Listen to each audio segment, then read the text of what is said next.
तो welcome back to our channel trick with AK. आज हम इम्पोर्टेंट आर्टिकल महत्वपूर्ण अनुच्छेद के टॉप 30 मोस्ट इम्पोर्टेंट क्वेश्चन करने वाले हैं, जो कि आपके बार बार एग्जाम्स में पूछे जाते हैं। इम्पोर्टेंट आर्टिकल से आपका हर एग्जाम्स में एक नंबर तो आता ही आता है। इस क्लास से आपका एक नंबर क्लियर हो जाएगा। तो चलिए दोस्तों, बिना किसी देरी के हम अपने वीडियो को स्टार्ट करते हैं। यदि आपको वीडियो अच्छी लगे तो प्लीज़ वीडियो को लाइक करें। यदि आप चैनल पर नए हों तो चैनल को सब्सक्राइब करें और बेल आइकन जरूर प्रेस करें।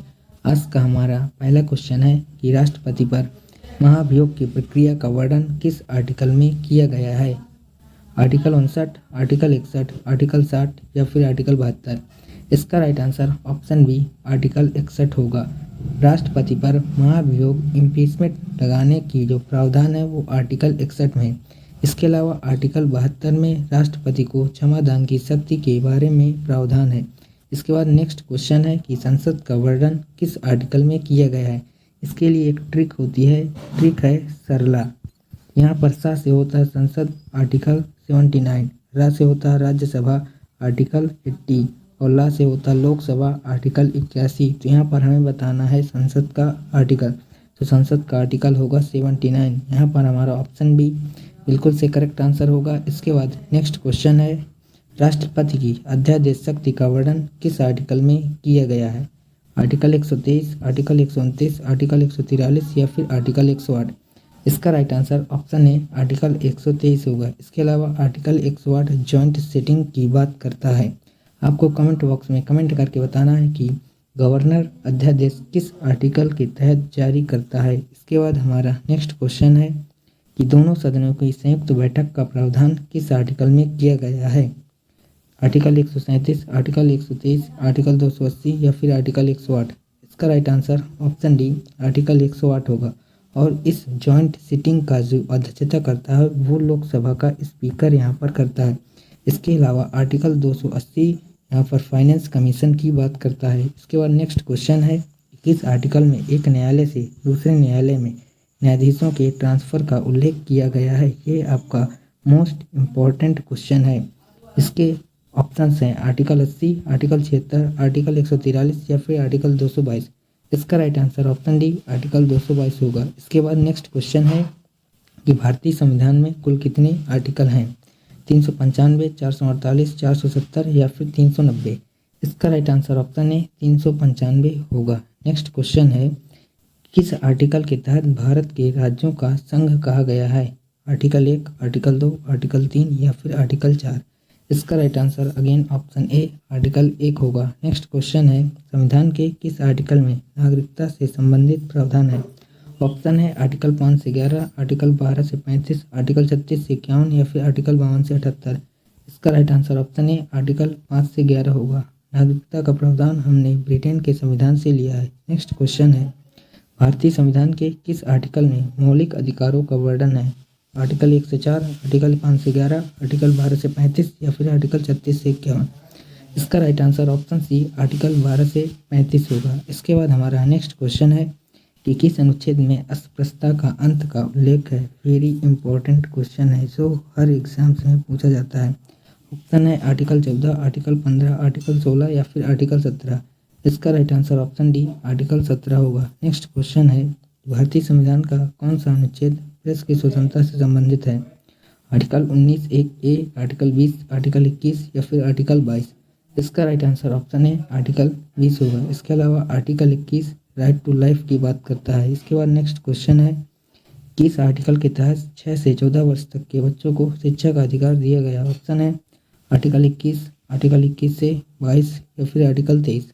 इसका right answer option B article 21 A होगा। नेक्स्ट क्वेश्चन है शोषण के विरुद्ध अधिकार का उल्लेख किस अनुच्छेद में है। ऑप्शन है आर्टिकल 23-24, आर्टिकल 25 से 28, आर्टिकल 29 से 30 या फिर आर्टिकल 32। इसका राइट आंसर ऑप्शन है आर्टिकल 23 से 24 होगा। इसके अलावा आर्टिकल 32 में सुप्रीम कोर्ट यदि हमारा फंडामेंटल राइट्स का उल्लंघन हो तो यहाँ पर सुप्रीम कोर्ट रिट जारी करती है और रिट 5 प्रकार से जारी करती है। इसके बाद हमारा नेक्स्ट क्वेश्चन है कि संवैधानिक उपचारों का अधिकार किस अनुच्छेद में वर्णित है। ऑप्शन है आर्टिकल 30, आर्टिकल 31, आर्टिकल 32 या फिर आर्टिकल 33। इसका right answer option C article 32 होगा। इसके बाद हमारा नेक्स्ट क्वेश्चन है कि भारतीय संविधान के किस आर्टिकल में राज्य के नीति निर्देशक तत्वों का डीपीएसपी का उल्लेख है। डीपीएसपी का जो उल्लेख है आर्टिकल 36 से लेकर 51 में है। यहाँ पर हमारा ऑप्शन भी करेक्ट होगा। इसके बाद नेक्स्ट क्वेश्चन है कि ग्राम पंचायतों के गठन का प्रावधान किस अनुच्छेद में है। तो ग्राम पंचायतों के गठन का प्रावधान हमारा आर्टिकल 40 में है। इसके बाद नेक्स्ट क्वेश्चन है कि समान नागरिक संहिता यूनिफॉर्म सिविल कोड का उल्लेख किस आर्टिकल में है। तो यूनिफॉर्म सिविल कोड का जो उल्लेख है वो ऑप्शन बी आर्टिकल 44 में है। आपको कमेंट बॉक्स में कमेंट करके बताना है कि यूसीसी यूनिफॉर्म सिविल कोड हाल ही में किस राज्य में लागू किया गया था। नेक्स्ट क्वेश्चन है कि भारतीय संविधान के किस आर्टिकल में मौलिक कर्तव्यों का उल्लेख है। मौलिक कर्तव्य का जो प्रावधान है वो हमने कहाँ से बोरो किया है, ये हमें कमेंट बॉक्स में बताएं। इसका right answer option C article 51A में फंडामेंटल ड्यूटीज़ को ऐड किया गया है। इसके बाद नेक्स्ट क्वेश्चन है कि भारत के राष्ट्रपति का पद किस आर्टिकल में वर्णित है। तो भारत के राष्ट्रपति का जो पद है वो आर्टिकल 52 पर वर्णित है। तो यहाँ पर हमारा ऑप्शन भी डेफिनेटली करेक्ट आंसर हो जाएगा। इसके बाद हमारा नेक्स्ट क्वेश्चन है कि किस आर्टिकल के तहत राष्ट्रपति को अध्यादेश जारी करने की शक्ति प्राप्त है।